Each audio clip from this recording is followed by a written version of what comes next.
আসসালামু আলাইকুম। এইচডি বাংলা টিপ চ্যানেলের নতুন একটি ভিডিওতে আপনাদের সবাইকে স্বাগতম।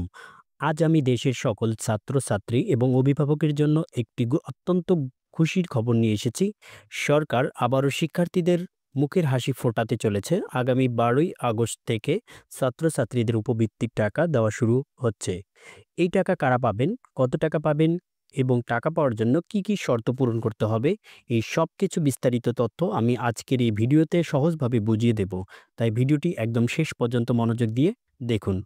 বন্ধুরা, প্রথমে জেনে নেওয়া যাক কোন, কোন শ্রেণীর শিক্ষার্থীরা এই উপবৃত্তির টাকা পাচ্ছেন। প্রথমত, সাধারণ স্কুল পর্যায়ের শিক্ষার্থীরা যারা সরকারি ও বেসরকারি স্কুলের ৬ষ্ঠ থেকে ১০ম শ্রেণীতে পড়েছে, তাদের মধ্যে থেকে নির্বাচিত দরিদ্র ও মেধাবী ছাত্রছাত্রীরা এককালীন ৮,০০০ টাকা করে পাবে। হ্যাঁ বন্ধুরা, একেবারে ৮,০০০ টাকা। দ্বিতীয়ত, মাদ্রাসার শিক্ষার্থীরা দাখিল স্তরের মাদ্রাসার ৬ষ্ঠ, ৭ম এবং ৮ম শ্রেণীর ছাত্রছাত্রীরা পাবে ৬,০০০ টাকা করে। উম আর ৯ম ও ১০ম শ্রেণীর জন্য বরাদ্দের পরিমাণ আরও বেশি রাখা হয়েছে, যা সাধারণত স্কুলগুলোর মতোই ৮,০০০ টাকা হতে পারে। তৃতীয়ত, বিশেষ চাহিদা সম্পন্ন শিক্ষার্থীরা। যে সকল প্রতিবন্ধী বা বিশেষ চাহিদা সম্পন্ন শিক্ষার্থী রয়েছে, তাদের জন্য মূল উপবৃত্তির টাকার সাথে অতিরিক্ত ২,০০০ টাকা সহায়তা দেওয়া হবে। এটি সরকারের একটি অসাধারণ উদ্যোগ। এখন সবচেয়ে গুরুত্বপূর্ণ প্রশ্ন হলো, এই টাকা কিভাবে আপনার হাতে পৌঁছাবে এবং টাকা পেতে হলে আপনাকে কি, কি শর্ত মানতে হবে?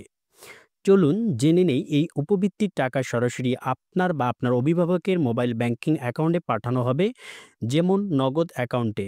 তবে এখানে একটি জরুরি বিষয় মনে রাখতে হবে, যে অ্যাকাউন্ট নম্বরটি আপনি উপবৃত্তির জন্য আবেদন করার সময় আপনার স্কুলে জমা দিয়েছিলেন, শুধুমাত্র সেই অ্যাকাউন্টেই টাকা আসবে। নতুন করে কোনো অ্যাকাউন্ট যোগ করার সুযোগ এখন আর নেই। এবার আসি শর্তগুলো। টাকা পাওয়ার জন্য মূলত ৩টি প্রধান শর্ত পূরণ করতে হবে।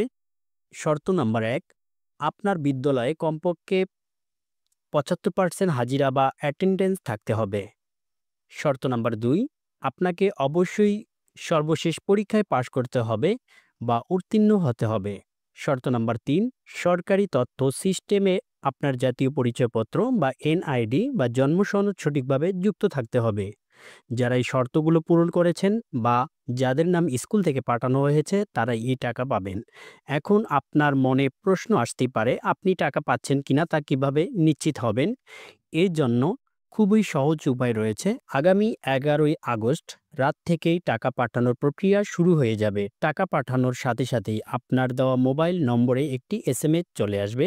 এই এসএমএসটি হলো আপনার টাকা পাওয়ার জন্য সবচেয়ে বড় প্রমাণ।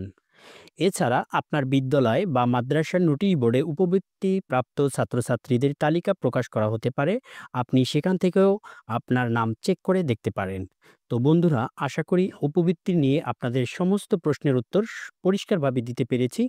এটি নিঃসন্দেহে ছাত্রছাত্রীদের পড়াশোনার খরচের একটি বড় সহায়তা হতে পারে। এই গুরুত্বপূর্ণ তথ্যটি আপনার পরিচিত অন্য ছাত্রছাত্রী এবং অভিভাবকের সাথে শেয়ার করতে পারেন, যাতে সবাই বিষয়টি জানতে পারে। ভিডিওটি ভালো লাগলে একটি লাইক দিন এবং আপনার কোনো প্রশ্ন থাকলে কমেন্ট বক্সে জানান। এইচডি বাংলা টিপ চ্যানেলের সাথে থাকার জন্য আপনাদেরকে অসংখ্য ধন্যবাদ। দেখা হচ্ছে পরবর্তীতে নতুন কোনো ভিডিওতে। ভালো থাকবেন, সুস্থ থাকবেন। আল্লাহ হাফেজ।